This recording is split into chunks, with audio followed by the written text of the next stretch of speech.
Okay, let's unpack this. We're diving deep into what is, well, arguably the most critical structural assessment of Indian governance released this year.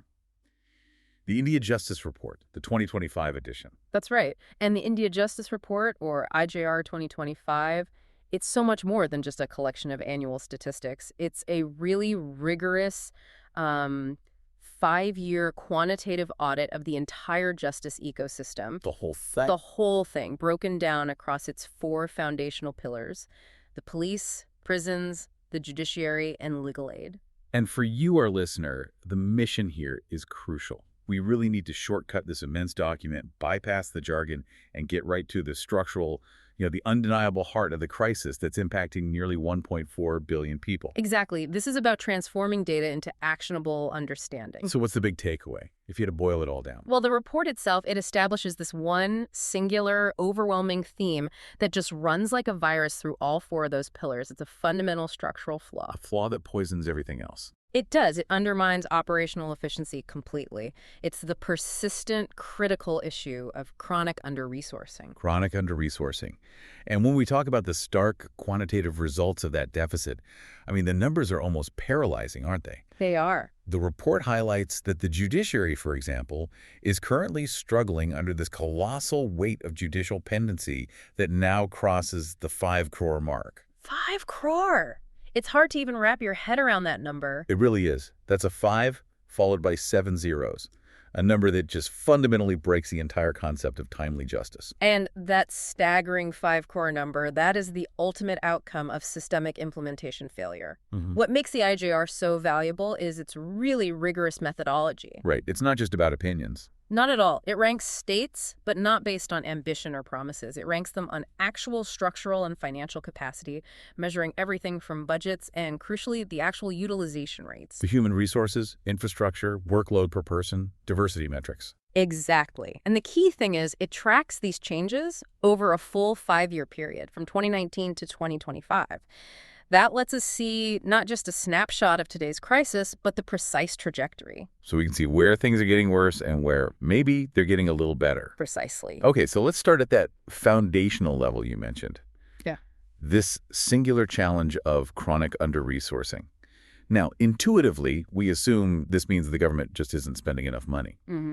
But the IJR forces us to sort of refine that assumption, doesn't it? It argues the failure goes way beyond just the initial allocation of funds. That's precisely it. While the system is undeniably starved for resources, the problem is actually more insidious than simple budget cuts. Okay. The reality is bleak in every single component. Whether we're looking at police departments operating with 23% vacancies or the judiciary struggling to even seat judges, but the data shows that budget allocations have actually risen over the years. Wait, that's a massive paradox. It is. If the financial intent is there, if the money is technically increasing, why does the system still operate under these conditions of severe capacity constraint? Why does it starve when the food is on the table? That is the core paradox the IJR exposes, and it's really the key analytical contribution of this 2025 report. Budget allocations have gone up, but the utilization remains stubbornly suboptimal. Suboptimal, meaning the money's there, but it's not being spent. Right, which means that increased spending on its own cannot and will not translate into better justice outcomes. We see this all the time in governance. Funds are allocated for, say, a new forensic lab or for hiring 1,000 new constables. But the bureaucracy is just so slow. It's so slow. Procurement bottlenecks, rigid recruitment rules, Right. interdepartmental conflicts over clearances. All of this means the allocated funds just lapse or go unspent. So we have a structural failure in turning financial commitment into actual tangible capacity on the ground. It's a failure of implementation, not just intent. That's the perfect way to put it. Can you give us a concrete example of how this suboptimal utilization plays out? Sure. Think about the Police Modernization Fund. A state allocates a budget for, let's say, 500 new investigation vehicles, modern computers, DNA analysis software licenses. The budget is released. Okay, sounds good so far. But if the procurement department takes 2 years to purchase the software, or if the recruitment department takes 3 years to hire the forensic scientists needed to actually run the DNA analysis, those funds just sit idle. And the capacity deficit just persists. It persists. And meanwhile, the workload is increasing, so the gap just gets wider and wider. The IJR concludes that fixing the systemic bottlenecks that prevent money from becoming deployed people or operational infrastructure is just as important as raising the initial budget. That makes the problem so much harder to solve because it moves the focus from a simple political decision, increase the budget, to a really complex administrative overhaul. You have to fix the bureaucracy itself. Exactly. And this leads us directly to the second crucial finding in this section: the profound interdependence of the four pillars. Right. The report makes this compelling case that justice isn't delivered in isolated silos. They are completely, totally meshed together. I think most people think of the police, courts, and prisons as separate, distinct gears. But you're saying if the police gear jams, it stresses the courts. Ish, which then breaks the prisons. They operate as a single, very fragile chain. If the police force is chronically understaffed or poorly trained, which the report shows it is, the quality and speed of investigations just plummet. Which creates immediate, immovable bottlenecks in the court. Right. It delays the filing of charge sheets. And if the courts are then bottlenecked with that immense 5 crore pendency we talked about, the prisons just become the default holding tank for the system's failure. That is a tragic reality. Yeah. So prisons can't possibly focus on their actual mandated role of rehabilitation. How can they? Their official designation as correctional facilities becomes a cruel joke if legal aid is ineffective and the judicial process just drags on indefinitely. And the most visible, damning sign of this is the undertrial population. Absolutely. The alarmingly high and rising number of undertrials. They are the living embodiment of this broken chain. They're just stuck. They're stuck. They are in prison because the courts are slow.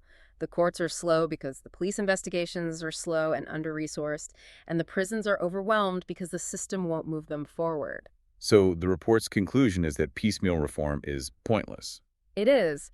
If you try to fix this by just, say, appointing 1,000 more judges, that effort will fail if the police can't process the evidence faster, or if the court buildings don't have enough functional staff or digital infrastructure to support those new judges. So the reform can't be a single-point solution. It has to be holistic. Absolutely.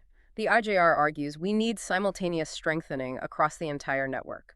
Police, judiciary, legal aid, prosecution, prisons, forensics, even the human rights commissions. Because if you just plug one hole, the pressure just bursts the next weak point, like the overworked prison staff or the backlogged forensic labs. The system only moves as fast as its slowest, most under-resourced component. Okay, let's move to that correctional pillar then. The state of India's prisons is, I think, the most visible and visceral example of this structural failure. The report documents a capacity catastrophe. It really speaks to a failure of basic human dignity. The statistics here are truly difficult to absorb. The national prison occupancy rate has been rising relentlessly over the past decade. It was already a crisis at 112% back in 2012. Already over capacity. Yes, but by 2022, it reached a national average of 131%. I mean, just think about that. For every 100 people a facility was legally and structurally designed to hold, it is currently jamming in 131 people. And that's just the national average. It must mask local crises that are even worse. It does. It's the outliers that truly expose the systemic collapse. The IJR confirms that chronic overcrowding is the norm, not the exception. In 2022, 55% of the country's prisons were officially overcrowded. Which is up from 48% just 2 years before that. A significant jump. But the most extreme example, the one that should really shock the public conscience, comes from Uttar Pradesh. The Moradabad District Prison recorded the highest occupancy in 2022 at nearly 500%. 500%. That means 5 inmates for every 1 spot sanctioned by the state. That's not just poor management. That is the complete and utter abandonment of the concept of a correctional facility. It is. It creates a space where violence, disease, and just despair become absolutely inevitable. And the report emphasizes that this environment fundamentally destroys the very idea of rehabilitation, doesn't it? It does. And the main engine driving this crisis isn't a surge in convicted criminals. It's the immense constant flow of under-trial prisoners, what the IJR calls the under-trial trap. Let's talk about the scale of this trap. It really is the heart of the prison problem, and it's a direct consequence of that judicial bottleneck we just discussed.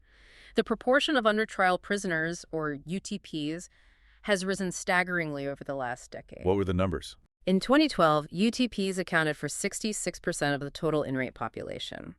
By 2022, that number had shot up to a frightening 76% of all inmates. 76%. So 3 out of every 4 people incarcerated in India are awaiting trial. They haven't been proven guilty of any crime? Exactly. That is a staggering human rights crisis. And this isn't a matter of short-term detention, is it? We're talking about people losing years of their lives just waiting for the administrative gears to turn. So how long are we talking? Long-term detention is becoming normalized for people who are technically innocent until proven guilty. Nationally, the report notes that 22% of under trials spent between 1 and 3 years incarcerated in 2022. 1 to 3 years. Just waiting. And who are these people? They are overwhelmingly the poor, the marginalized, and those who lack the means to post bail, even when a court grants it. They are trapped in overcrowded, dilapidated facilities, simply waiting for a court date. This overwhelming influx of inmates and the 500% overcrowding must put an unimaginable strain on the prison staff itself. What does the human resource deficit look like within the prison system? It's a persistent, debilitating vacancy crisis, which then further compromises both the rehabilitation mandate and just basic security. Overall, staff vacancies across prisons have consistently lingered between 30% and 40% over the last decade. It's at 30% in 2022. And the regional disparities again? Stark. Charkin, for example, consistently records the highest vacancies, often over 60%. The burden on the remaining cadre staff, the warders and guards, is just enormous. This means the actual staff-to-inmate ratio that's required by the Model Prison Manual is often doubled or even tripled on the ground. And prisons are supposed to be correctional, focused on mental health, education, social reintegration. The staff deficits in those specialized roles must be even more catastrophic. They are worse than catastrophic. They represent a virtual abandonment of care. Look at the specific shortfall in welfare and medical support staff, the people who are crucial for assessing risks, mental health, providing counseling. Yeah. The entire country, hosting 5.7 lakh prisoners, has sanctioned a total of only 6 psychologists or psychiatrists nationwide. 6. For over 500,000 inmates. That's not a policy. That's an acknowledgement of complete failure. And it gets more poignant. 25 states and union territories sanctioned none, 0, for this crucial role. How can prisons claim to address the endemic issues of substance abuse, trauma, or mental illness, which are rampant in the prison population, if they staff 6 specialized professionals for the entire nation? It's just impossible. This specific detail, I think, highlights the profound gap between the aspirational purpose of a correctional facility and the under-resourced reality. Now, there has been a considerable push, backed by funding, for technology adoption, specifically video conferencing or VC, to reduce the costly and dangerous ferrying of prisoners. Did that tech push help at all? Well, technology deployment has definitely been a positive trend. The report does note that 78% of prisons now have at least one VC facility. This was an undeniable administrative win. In what way? It saved significant time, cost, and security risk for prison and police staff by eliminating the need to physically transport hundreds of prisoners back and forth for routine hearings. But saving administrative cost and actually speeding up the delivery of justice, getting people out of that 76% under trial trap, those are 2 very different metrics. That is the critical distinction. The report is very, very clear on this. Despite the widespread introduction of video conferencing in prisons, there is, and I'm quoting here, nothing to show that it has sped up the delivery of justice. Why not? Because VC addresses logistics, but not the systemic failures in investigation, case management, or judicial capacity. It solves the problem of moving the prisoner, but not the problem of hearing the case. Right. And all the other potential uses for that technology. They're not being realized. The potential of VC to improve mental health consultations, allow remote legal interviews, or expand educational opportunities in prison, which could genuinely aid rehabilitation, that's yet to be realized because the system is just drowning in under trials. Okay, let's shift focus now to the courts, the engine of the justice system and the source of this initial bottleneck. We started with the immense number, the 5 crore case pendency. This is what the IJR calls the ultimate wicked problem.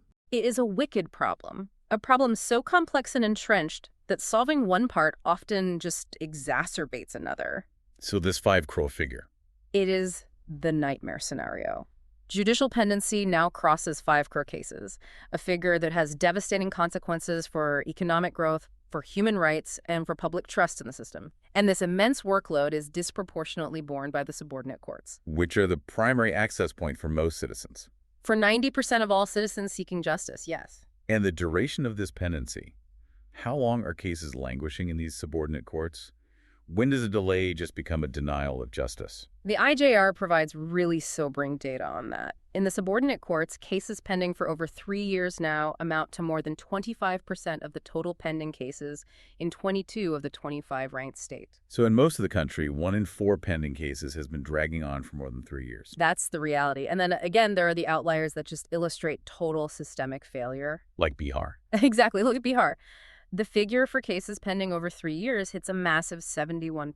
71%. If nearly 3/4 of your frontline caseload has been pending for over 3 years, you have essentially lost all pretense of providing timely, meaningful justice to the citizens of that state. And it's not much better at the appellate level, is it?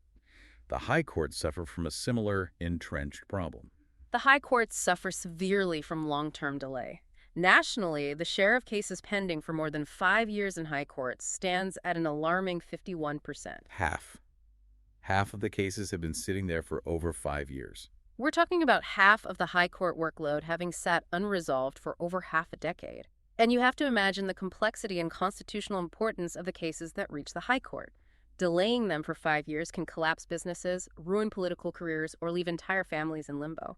And this crushing years-long backlog points directly back to our central theme, the persistent judge deficits.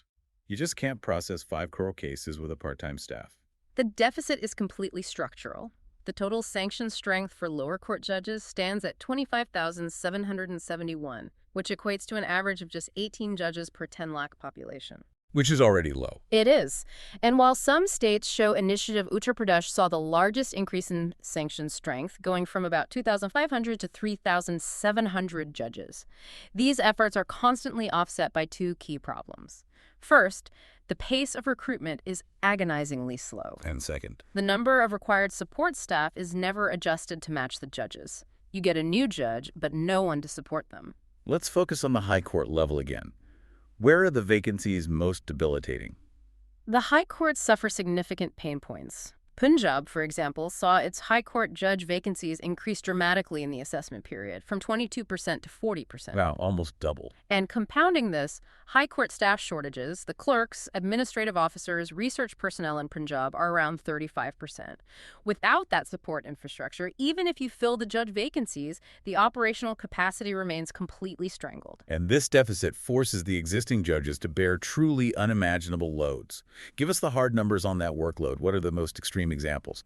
It's truly astonishing. It borders on the impossible. High court judges in Allahabad and in Madhya Pradesh average, and this is the report's word, astonishing 15,000 cases each. 15,000 active files on one judge's desk. How can anyone even manage that? It means decisions have to be rushed. Complex constitutional matters can't be given the deliberation they require, and the quality of justice is fundamentally compromised. It moves from judicial scrutiny to just administrative processing. Okay, so facing this judicial gridlock, there has been a significant policy push toward alternative dispute resolution, right? Formalized with the passing of the Mediation Act in 2023. Was this supposed to be the structural relief valve? The Mediation Act 2023 was hugely important in legal principle. It formalized mediation and, crucially, it made settlements reached through this process legally enforceable as court decrees. Which has massive potential, especially for those nearly 2 million civil cases that have been pending for over 10 years. Huge potential. Mediation offers swift resolution, mutual consent, and it reduces the judicial footprint needed. But is that potential actually translating into a measurable reduction in the 5 crore backlog? Modestly, at best. The IJR notes that the growth remains very gradual, which indicates profound implementation hurdles. The national average settlement rate via court-referred mediation is only 22%. Only 22%. Yeah. So 3 out of 4 cases referred to mediation still end up right back in the main court system. They do. Why is that rate so low? Is it a lack of public trust or a failure of the judicial system to properly champion it? It's both a demand-side and a supply-side challenge. But on the supply side, which is the focus of the IJR, there is an uneven distribution of facilities and a critical failure in utilizing trained human resources. States are deploying less than 50% of their available trained mediation cadre. Less than half. Many subordinate courts lack dedicated infrastructure or proper referral mechanisms for it. So you have a formal, enforceable process explicitly designed to cut down delays mediation. But because of chronic under-resourcing and poor deployment of personnel, new delays are being created. It's slowing down the very system intended to alleviate the pressure. Exactly. If the trained cadre is only half deployed, the few active mediators become instantly overburdened. The process slows down, trust erodes, and litigants, frustrated by new delays in the fast process, often just opt to return to the painfully slow but familiar litigation track. It's yet another example of a brilliant aspirational policy running headlong into the brick wall of chronic implementation failure. That's it, exactly. Let's transition now to the initial point of contact for the justice system, the police. The report highlights severe capacity issues here, which, as we've established, just ripple through the entire chain from investigation quality to prison intake. The capacity issues are debilitating. The national vacancy in the police force stands at 23%. Nearly 1 in 4 sanctioned posts are empty. Nationwide. And the problem is actually getting worse in key areas. Constable and officer vacancies increased in 13 states during the IJR review period. This lack of personnel at the foundational level, it impacts response times, it dramatically lowers the quality of investigation, and it increases the workload on the officers who remain. Which leads to stress and burnout. Of course, and tied directly to the quality of that investigation is the capability of the forensic system. If police are the entry point for evidence, forensics is the scientific engine that processes it. What does the IJR say about the state of our forensic labs? Forensics is identified as a massive structural bottleneck. It's an Achilles heel for the entire justice system. Labs across the country suffer from chronic underfunding, outdated equipment, and an acute shortage of skilled scientific personnel. Which means what in practice? It means forensic reports are taking months, sometimes years, which automatically delays trials, and that just exacerbates the 5-core pendency crisis. Can you give us specifics on that staff shortage, particularly in the highly specialized scientific roles? The vacancies are dire across the board. The national administrative staff vacancy in forensics is 47%, but the scientific staff vacancy, the experts in toxicology, DNA analysis, ballistics, is even higher at 49%. Half the positions are empty. And some states record absolutely catastrophic shortfalls. Madhya Pradesh recorded the highest administrative vacancy at 89%, while Telangana recorded the highest scientific vacancy at 85%. Let's just pause there. In Telangana, 85% of the sanctioned scientific forensic staff are absent. Only 15% of the scientific capacity is actually in place. That's a non-existent system. It's functionally non-existent, or at best, it's one designed for workloads from decades ago. I should note the report did find one remarkable outlier. Oh. Yes. Strikingly, the only state that recorded 0% vacancies in both administrative and scientific categories was Kerala. So it can be done. It proves that staffing is not an impossible dream. It just requires focused administrative will and recruitment strategies. Now, this widespread deficit creates immense concern, especially when you view it against the backdrop of the new criminal laws. The new Bharatiya Nagarik Suraksha Sanhita, the BNSS, mandates compulsory forensic investigation in serious crime cases. This is where the structural crisis becomes immediate and acute. The BNSS mandate for compulsory forensic investigation is an excellent step, in theory, towards modernizing evidence-based prosecution. But it is entirely divorced from the reality of capacity. If 85% of your scientific posts are vacant, a new law mandating forensic analysis for a huge volume of cases is going to put immense, immediate, and overwhelming pressure on an already severely under-resourced forensic system. It sounds like an immediate system breakdown is practically guaranteed. The existing backlog, which might already be a year or two long, will instantly spiral into 5 or 10 years. That is the IJR's implicit conclusion. So the law is functionally impossible to fulfill. The law creates a massive, unfunded, and unstaffed mandate. It's a structural time bomb. You cannot legislate modernity without investing in the personnel and infrastructure required to sustain it. Let's turn now to legal aid, which is supposed to be the bridge connecting vulnerable, poor, and marginalized citizens to the justice system. The report calls it the broken bridge to justice. Mm-hmm. Where's the implementation failure most pronounced in this pillar? Well, the key failure lies in the erosion of community access, specifically concerning the deployment of paralegal volunteers, or PLVs. These are the frontline foot soldiers. They're the critical connection point. They're meant to connect remote, rural, and marginalized populations to legal services. But nationally, out of over 53,000 PLVs trained, which is a significant investment, just one-third were actually deployed. So two-thirds of that training investment is just sitting idle. Exactly, not translating into ground-level capacity. And even where clinics do exist, physically accessing legal assistance is becoming prohibitively difficult, which compounds the problem for people in rural areas who need it most. How so? The distance barrier is increasing dramatically, and this is a really clear metric of structural abandonment. The national average of villages per legal aid clinic has increased 4 times over 7 years. It soared from 42 villages per clinic in 2017 to 163 villages per clinic by 2024. One clinic is serving 163 villages. That is practically impossible. The staff would spend all their time just traveling. It renders effective, timely assistance to remote communities almost completely null.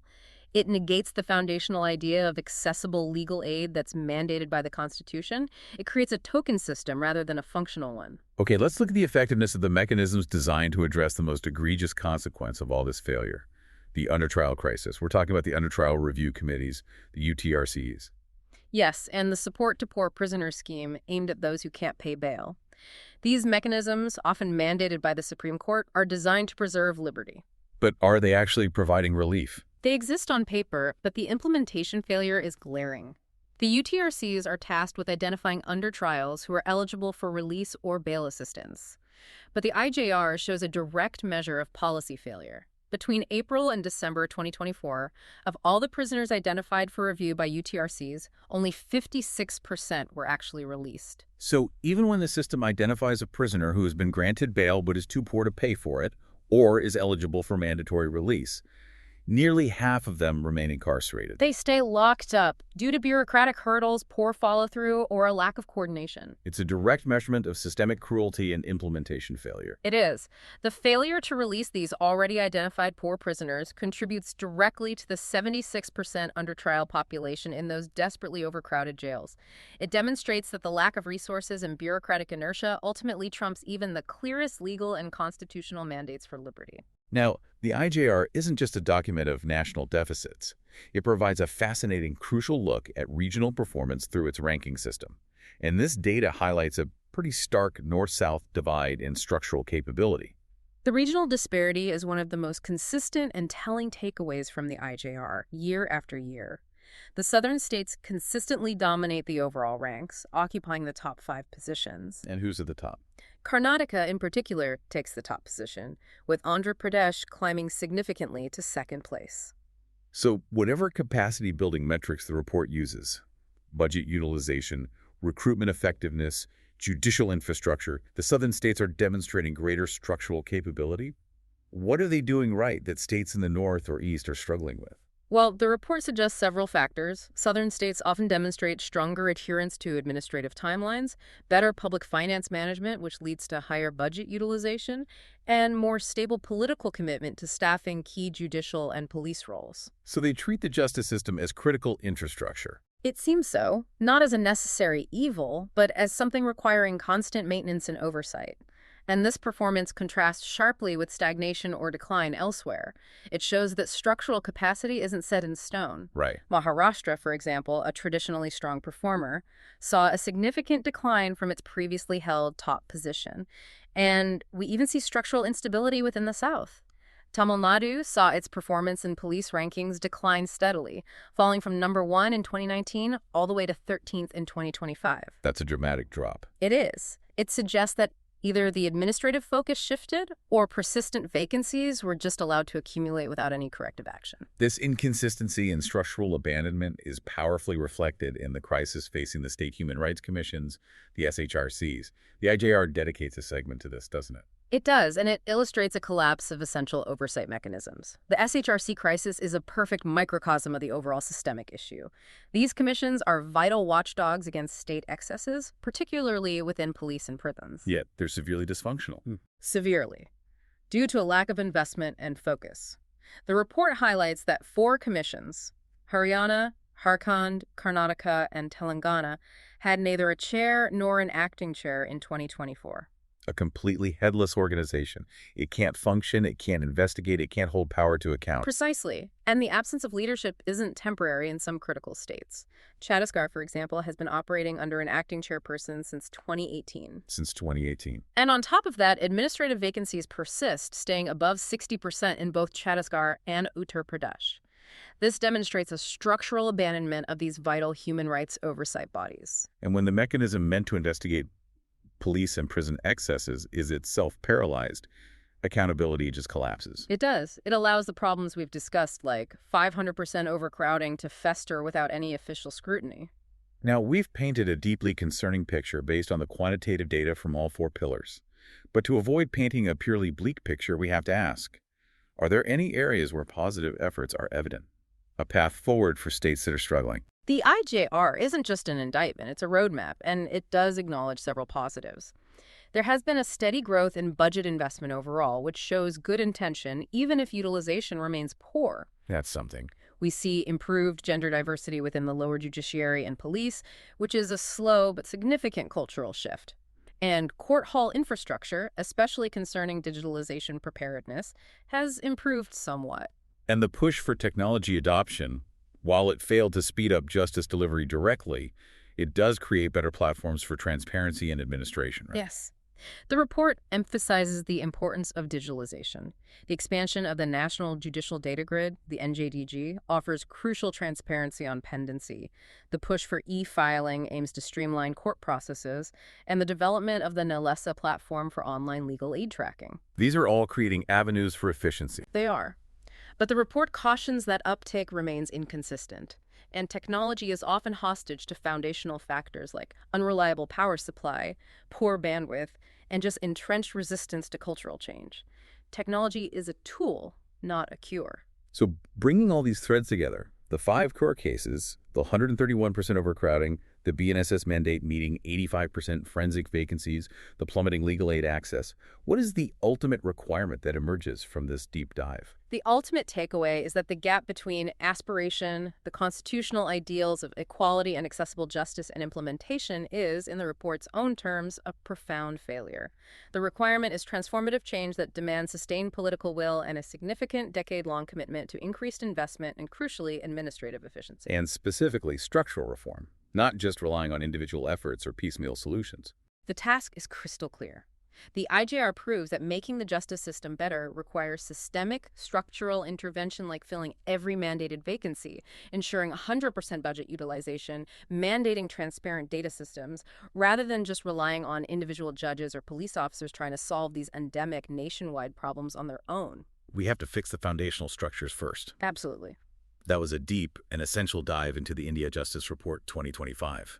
To swiftly summarize the crisis for you, we're looking at prison occupancy soaring to 131% nationally, driven by a shocking 76% under trial population. That's 3 out of 4 inmates simply waiting. All while the judiciary struggles under the burden of 5 core pending cases.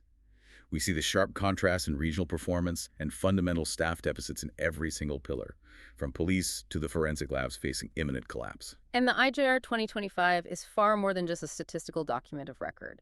It is a structural mirror reflecting the exact reality of these capacity constraints, and it's an explicit roadmap for holistic structural reform. It's a call to action showing exactly where the system is breaking down. Usually at the point of implementation. Always. Where good ideas meet underfunded, under-equipped, and unstaffed resources. And that roadmap, for you, the learner, means realizing that the fight for equitable justice starts with counting every single person. The IGR notes a small but important development. The number of specially able judges in the subordinate judiciary is now being tracked, totaling 136 nationwide. But given the systemic, critical lack of comprehensive data on disability, caste, and religion across all 4 pillars, police, prisons, judiciary, and legal aid, how can we truly claim to ensure accessible and equitable justice when we aren't even systematically counting who the system serves, who it employs, and who it locks up? The fight for transparency begins with counting every single person who interacts with the system, or else the structural failures will forever remain invisible to those who hold the purse strings.